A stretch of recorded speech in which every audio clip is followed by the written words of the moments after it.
Les sujets du jour de la revue fiduciaire. Premier sujet de notre JT. Contrôle fiscal. La doctrine administrative en date du 15 novembre dernier prend en compte la dernière mise à jour de la charte du contribuable vérifié, notamment au sujet des voies de recours hiérarchiques. Un contribuable faisant l'objet d'un contrôle externe peut saisir le supérieur hiérarchique du vérificateur et le cas échéant l'interlocuteur départemental ou régional à deux moments précis, en cours de vérification en cas de difficulté dans son déroulement et après la réponse faite par l'administration aux observations du contribuable sur une proposition de rectification. Dans ce dernier cas, le délai de recours est de 30 jours. Tout recours effectué directement après la réception de la proposition de rectification est considéré comme prématuré. Deuxième sujet de notre JT.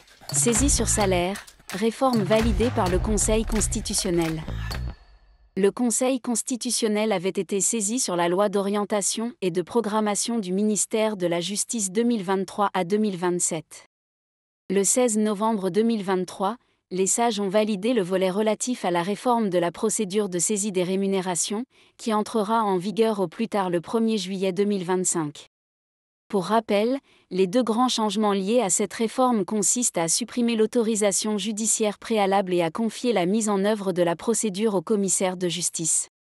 Le Conseil constitutionnel a toutefois introduit un bémol concernant les informations communiquées par l'employeur dans ce contexte. Elles doivent être strictement nécessaires à l'exécution de la mesure de saisie. Troisième sujet de notre JT.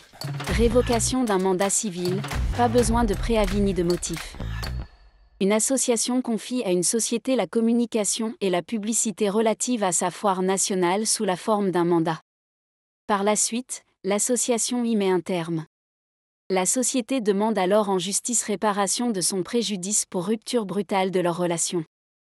Le tribunal puis la cour d'appel confirment que la rupture du mandat a été brutale faute d'avoir été précédée d'un préavis ni motivé et condamnent ainsi l'association à verser des dommages et intérêts à la société. L'association obtient finalement gain de cause en cassation. La Haute Cour rappelle en effet que, selon la loi, un mandat civil peut être révoqué par le mandant à tout moment et sans motif, l'abus dans l'exercice du droit de révocation ne pouvant être retenu que si celui qui s'en prévaut prouve l'intention de nuire de son auteur ou sa légèreté.